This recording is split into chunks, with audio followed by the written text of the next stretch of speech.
Hey guys, welcome back to Clownfish TV. This is Kneon. I am here with Geeky Sparkles. Hello. And it's time for another daily dose of dismal Disney because we're going to talk about Disney Plus and other streamers and how they've grossly overspent on streaming. No, you don't say. What? They over approved too many shows and then spent too much money on each one, and it wasn't the results they thought they would get. No, I never would have guessed. I know, right? It's shocking that a lot of the stuff that they greenlit, that they threw money at, didn't stick. And here we are, guys. Here we are. They said that this is according to Variety, the peak TV autopsy. Streamers grossly overspent on original content. No. It turns out that most of the stuff that they threw money at didn't get most of the watch time. Mm-hmm. The only one of the bunch, we're going to look at a graph here, the only one that seems to has a good balance between, new content that are like the top shows and other content that's doing well is Netflix. Yeah, pretty much. Disney is bad. Disney is really bad. Peacock is bad. Because again, these guys had to build these streaming platforms from the ground up. And I still maintain it would have been smarter in the long run to just create original streaming shows and then put them on Netflix or something. I agree. Or the highest bidder, whoever else wants to buy our shows. We're going to talk about, too, the fact that a lot of the most watched shows are old shows. Yes. People don't like your new shit anyway. No, like even Peacock and like Netflix for the longest time, it was The Office and Friends and a lot of those shows that were like the most streamed shows. And even on Peacock now, I think it's still The Office reruns, and on HBO Max, it's the Friends reruns that are bringing them in. And then because of all the constrictions going on, and because of the fact that studios are going to have to do less shows because of this, and because they have to pay more to actors and so on, we're starting to see a crisis in Hollywood as there's not as much work for everyone, which was, of course, going to happen, as we've mentioned many times before. It's almost like we know what the fuck we're talking about. Imagine that. Oh my God. So it doesn't matter if you got more money, with the strikes, because fewer have jobs. Yeah, we said that was going to happen, guys. I know. That's why they gave them money. That's why they gave them more money. They're like, okay, because we're going to have these ridiculous benchmarks. And it's like, well, we're only going to greenlight the shows that are going to perform anyway. So the rest of you, doesn't matter. We're going to let you think that you got something, though. That's how it works. So let's talk about this. Before we get into it any further, please subscribe for more pop culture news, views, and rants. Guys, you get woohoo if you do. Woohoo! Yeah, so this is coming from Variety. Peak TV autopsy. This should be like Hollywood autopsy. That's what we're going to call this one. Streamers grossly overspent on original content. They said the conventional wisdom of the peak TV era, that's when there was like all this stuff getting greenlit, held not only that content was king, but that content was everything. Quantity over quality. Yep. Pour money into original series, churn out as many high-quality, high-budget titles as possible, and subscribers would follow, and that's not what happened. Strategy has been exposed as a fallacy. The streaming war is now effectively concluded in defeat for all but Netflix. Yes, and we're going to look at that. New insight, the viewership data from the year of TV's highest peak is a staggering illustration of how poorly these content investments paid off. Ouch. Data obtained by Variety from Illuminate's new streaming viewership product shows that in 2022, a year when SVOD platforms released an all-time high of nearly 1,000 original series. And how many of those did you hear about? Really? 1,000 original series. The overwhelming majority of viewing time was claimed by just a handful of them. So it's not even like an 80-20 rule. It's more like a 99-1. Well, it actually is an 80-20 because oh, it is? It literally is? The top 20 most watched TV made up 80%. Okay, never mind. I take it back. So as you can see, the red is the top 20 seasons, the black is the other. And other than Netflix, most of them do not have a very good balance. Hulu is the next closest, but it's still like a significant difference from Netflix.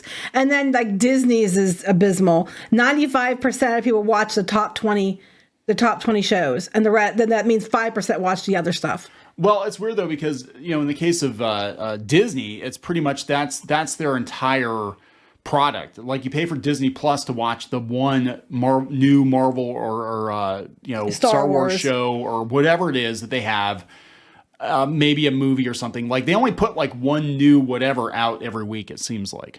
And it's but like as soon as Netflix has lots of new all the time. yeah, I mean, half of it's not any But good. it's not even but, new stuff that people want most of the time. That's just it. A lot of the people watching shows are watching the older shows. Yes. I mean, there's so much TV out there. I mean, that's the thing when Hollywood's like, oh, no, Hollywood's going to stop. We're going to stop making shows. And we said, it doesn't matter if Hollywood stops for 10 years. There's so much out there that people haven't seen that they'll just catch up on old stuff or they'll watch old favorites. It's not going to affect people the way you think it's going to affect people.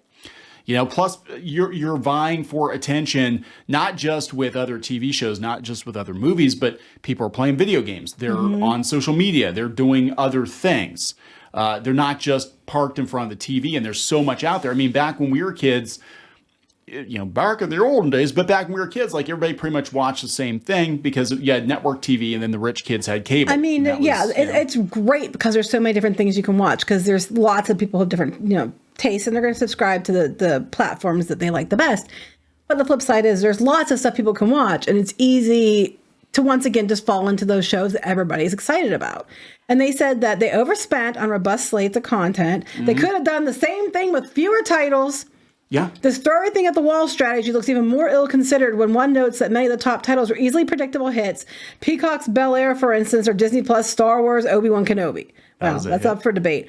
If you go to the other, I think the other article has more about different particular shows, but yeah. Yeah, so this is the Variety Plus version of the article, and they break it down even more. Here's the share of Disney Plus original series viewership in 2022. Boba Fett, Obi-Wan, Moon Knight. But even like 50%, so 50% of their shows, all except for Moon Knight, almost said Noon Night, Moon Knight. Oh, might as well like a you know, right? If that's 50%, nap time 38.3% of it was Star Wars related in that half. And then they had Ms. Marvel, which didn't get that much. Hawkeye didn't get much. Really She-Hulk. So they probably end up with like 16%. Oh yeah, the Mandalorian's there too. 16% that's maybe Marvel. Yeah. And you know, that's not good. No. Those are not good numbers. It's another indicator that media companies grossly overspent during the era. The sheer volume of series produced to lure subscribers increasingly looks in hindsight like a poorly considered strategy undertaken merely in an attempt to emulate Netflix, which only produced so many shows because it had to build its own proprietary library from scratch. That's true.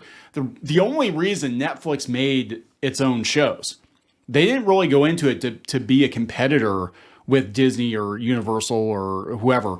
They did it because those companies decided they were going to pull their content off of Netflix's platform. Now, interestingly enough, last year, they started cutting the amount of shows, right? And then when they did that, you can start seeing how a lot of the other shows were impacted by the top 20 and the others. They started watching more. So Netflix, again, has 28% viewership for the top 20, but 72% on other shows. Disney still is a little bit better, 87% in the top 20, but 13% on other shows, which is, you know, about 7 or 8% better than before, but still not great. Still next to last. Hulu did pretty good, though. So, again, you can stop making new content completely. You can stop for years making new shows, and people will just go find something else to watch. Maybe spend more effort making a few really, really good shows in the vein of what you see popular, and then you might do well.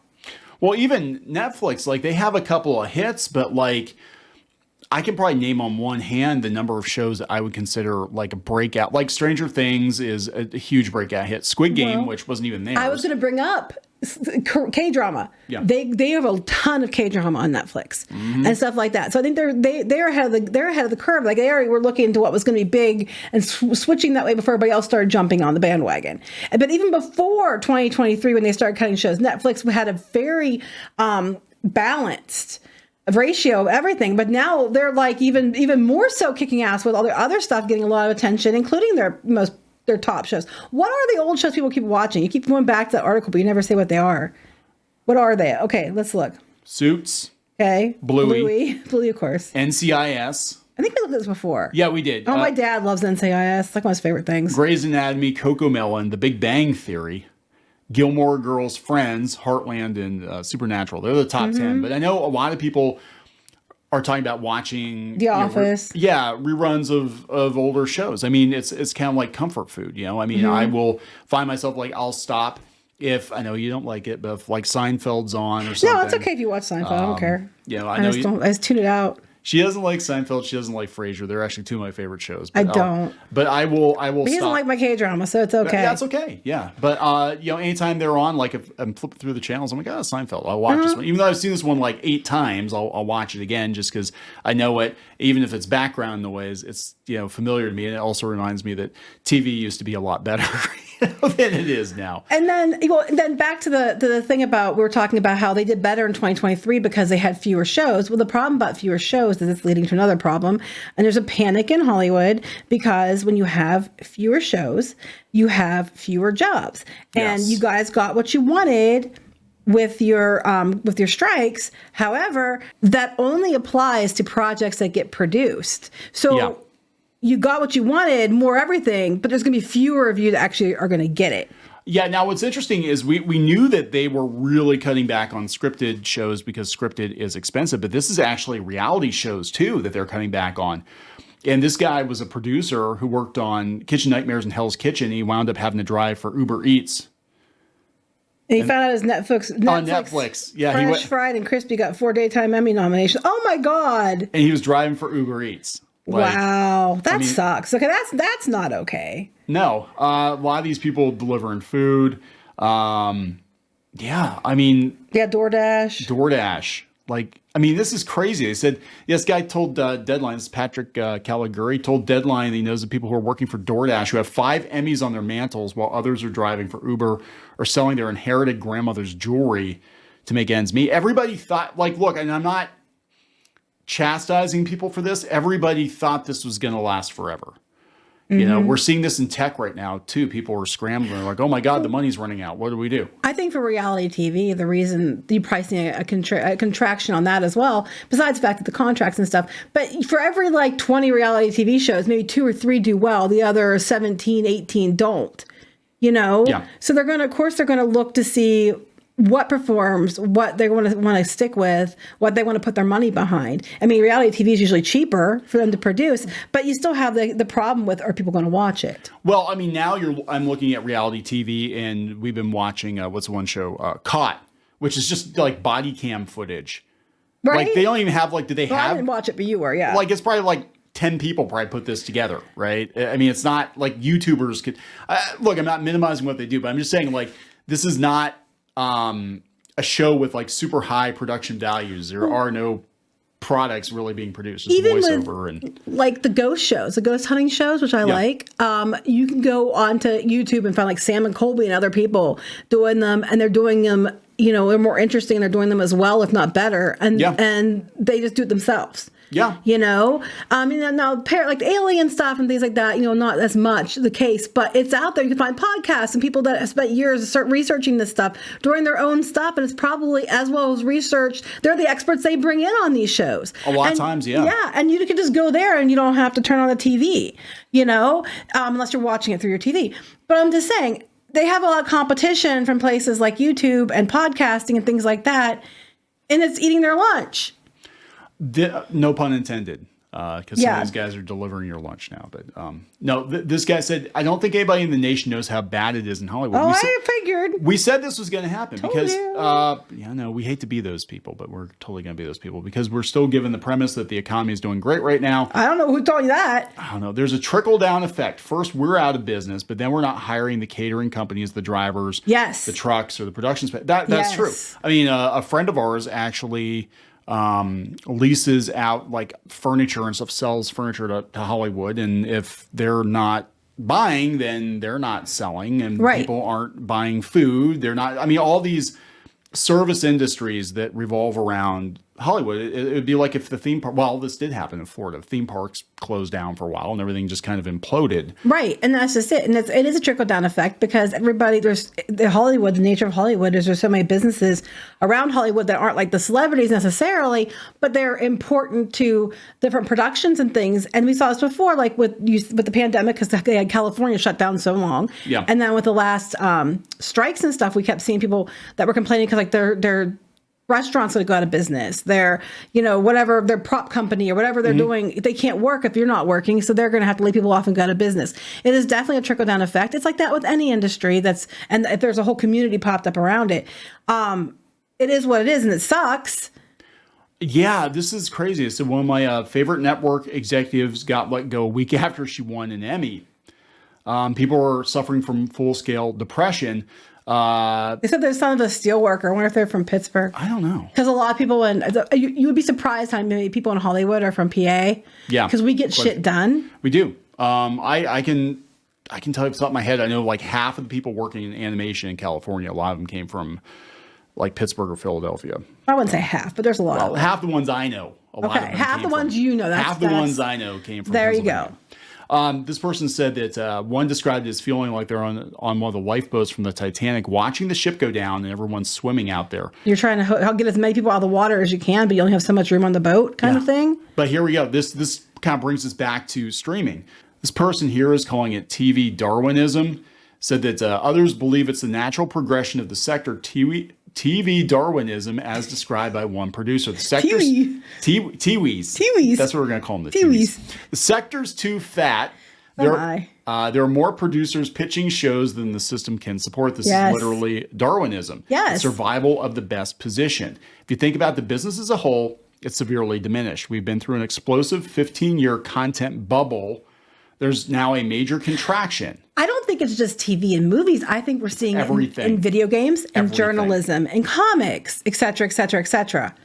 It's across the board. Yeah, I think it is. They said there's not enough money in the system to support all the people who are doing what they used to do. There's too much. And I think he's right. I think it is a content bubble. There is too much. We're seeing AAA games get downsized. We're seeing a lot of them just not perform. And plus for consumers, it's overwhelming. There's almost too much out there and too much demanding your money, especially with the streaming services. People were talking about, they had an article the other day that they're cutting back on streaming services. They can't afford 10 different services to watch all the shows they want. So a lot of them are just going back to Netflix and basic TV. So bringing it back to where we started at, they would have been better off making good content to sell to Netflix or Hulu as opposed to trying to make their own streaming services. And Disney already had a big ownership on Hulu. They didn't really need to start Disney Plus. That was stupid. They already had this system. And you can see Hulu's outperforming Disney Plus. Yeah. At least by this, measurements, these metrics.